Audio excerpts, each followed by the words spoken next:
Hello, this is Myra Elaine on the Buying Space channel. Today I'm reading from the book of Esther. I'm in chapter 3 and happy Purim. I'm reading these scriptures this evening for Purim. Today is the fast day for Purim, and Purim is the celebration of Queen Esther, who saved the Jews from annihilation from the Persian Empire. So we're getting into chapter 3, and I also wanted to mention tonight there's a lunar eclipse at 3 a.m. I may try to read more of the Purim readings, which is the book of Esther, at 3 a.m. When the lunar eclipse is occurring. So chapter 3, verse 1. After these events did King Xerxes make great Haman, the son of Hammeratha, and the Agagite, and he advanced him, and he and his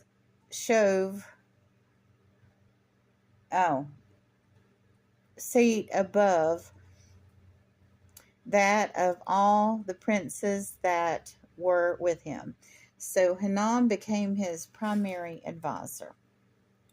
And all the king's servants that were in the king's gate bent to knee and prostrated themselves to Haman, for so had the king commanded, consecrating him. And Mordecai bent not to the knee, nor prostrated himself. Then said the king's servants who were at the king's gate to Mordecai, Why trespass thou against the king's command? So I'll explain why. King Saul, the first king of the Jews, who was appointed by the prophet Samuel, was directed by God through Samuel to kill a nation, an enemy of the Jews. And the king of that nation was King Agag. And King Agag and his wife, who was pregnant, were spared. And the order was to kill all of them. So they spared some of them, including the king and queen, and some of the animals that they had, because they were told to not only kill all the people, but to kill all their livestock. And King Saul disobeyed that order and let them live. Now, these people were descendants of Amalek. They were the Amalekites. And Amalek was the grandson of Esau, the brother of Jacob, who had also married into the family of Ishmael. Not all the Ishmaelites were Amalekites, but the Amalekites were descended from Ishmael and Esau. And they have been enemies of the Jewish people from the beginning of the 12 tribes, the beginning of Jacob and Esau, the beginning of Isaac and Ishmael, the two oldest sons of Abraham, one through Hagar, the Egyptian handmaiden, that was Ishmael's mother, and Sarah was Isaac's mother, and Sarah was Abraham's wife. So Isaac received the promise and the blessing, and then it just gets I've read Exodus, so I'm not reading Exodus right now, but or Genesis. It's actually in Genesis that it outlines all of that, how these people hated each other. But King Saul disobeyed. Samuel came in and killed King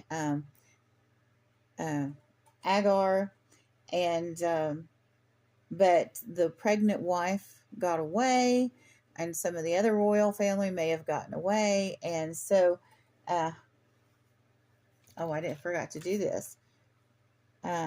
Haman was a descendant of King Agar. That's why he was Agagite.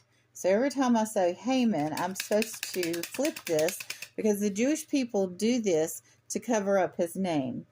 But I didn't feel that that would be appropriate to start with because you all wouldn't know who he was if I did that. You'd never hear his name because I'm doing this. So every time I do this now, Haman is being mentioned. Now it came to pass when they spake unto him day by day, and he hearkened not unto them, that they told him to Haman to see if whether the words of Mordecai would be able to stand, for he had told them that he was a Jew.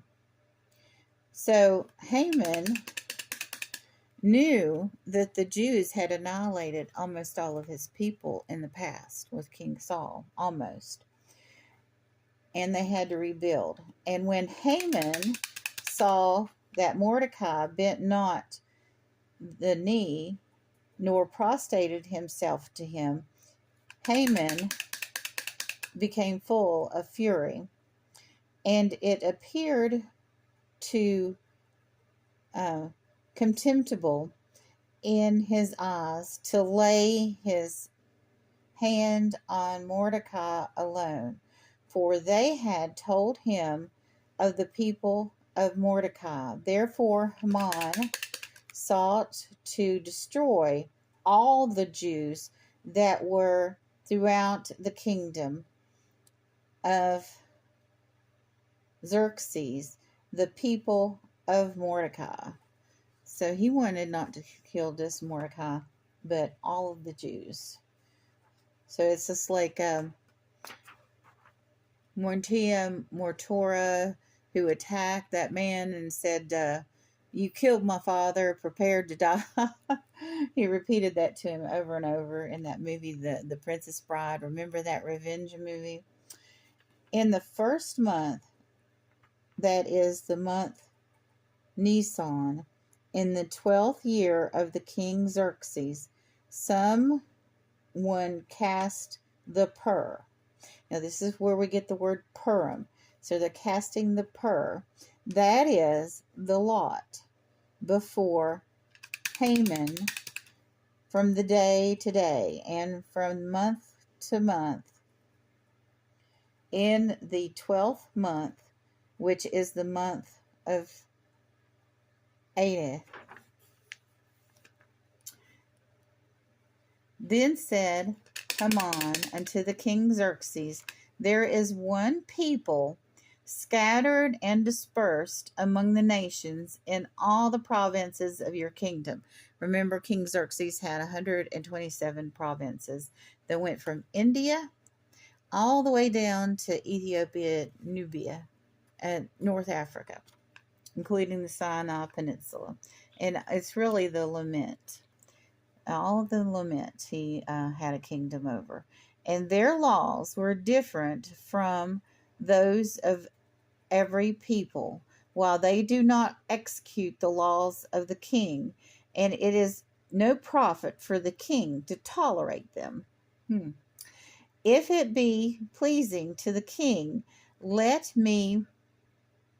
it be written to destroy them, and 10,000 talents of silver will I weigh out unto the hands of those that have charge of the business to bring into the king's treasuries. So he's paying him to commit genocide on the Jews. How horrible. And the king drew his signet ring from his hand and gave it to Haman, the son of Hammedatha, and the Agagite, the adversary of the Jews. And I don't even know if King Xerxes knew this. He was just telling King Xerxes everything that was wrong with the Jews, and he needed to get rid of them, and he paid them to get rid of them.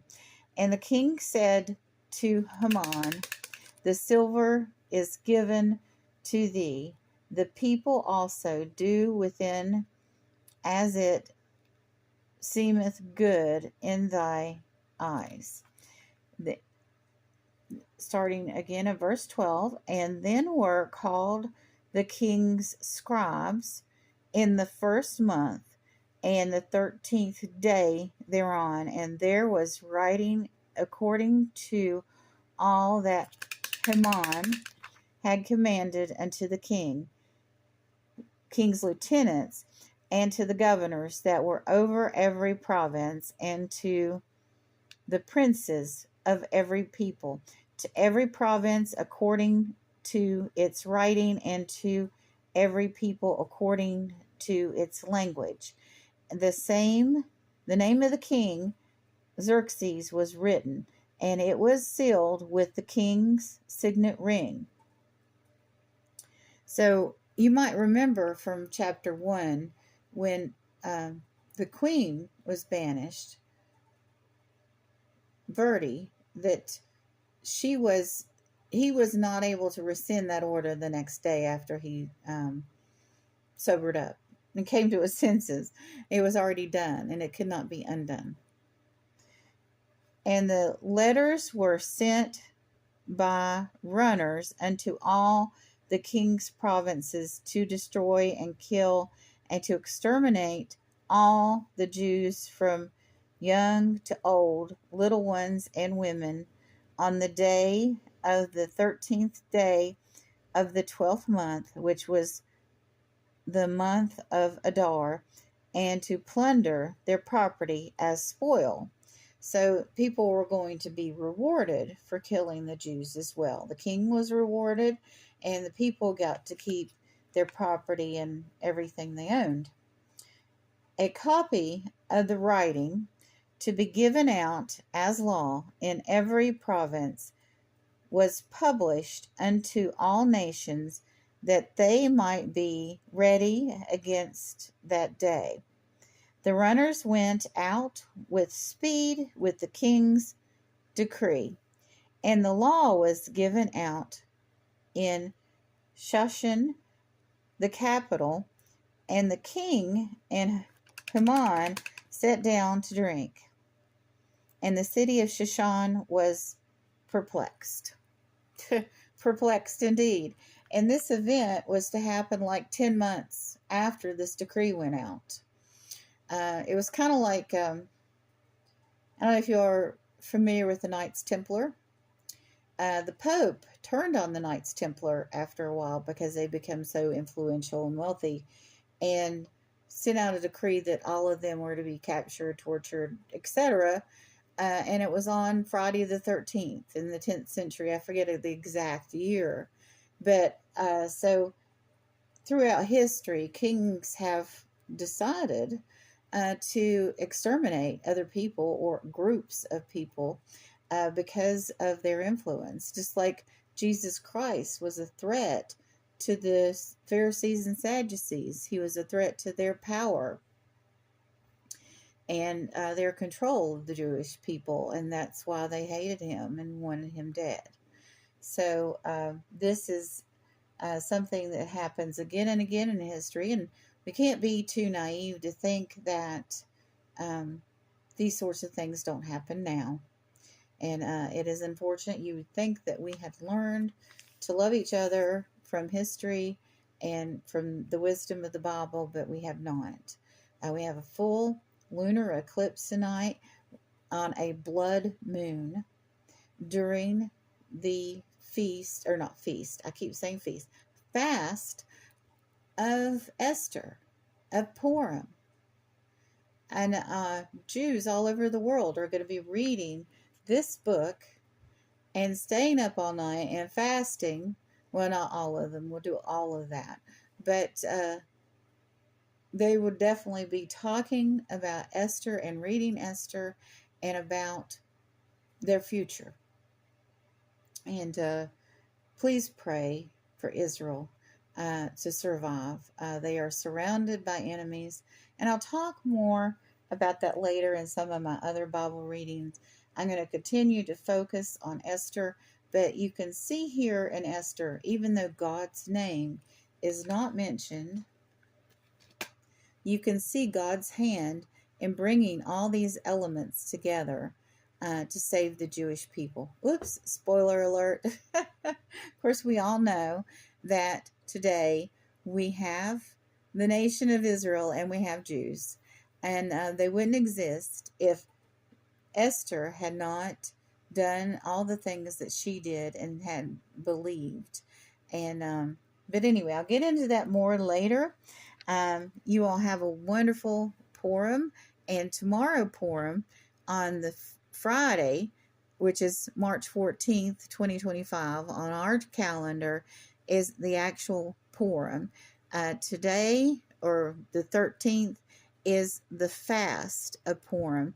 And after sundown in Israel, which should be, 5 minutes ago, the feasting will begin because they celebrate from sundown to sundown on their days, on their festivals. So the celebration's about to begin. They're about to begin reading, and they'll have a lunar eclipse tonight to read by. We'll have to go. Well, you would be lighting candles anyway, but hopefully I'll be up at 3 a.m. and I can read chapter 4 as the lunar eclipse happens. You all have a wonderful and blessed night and day.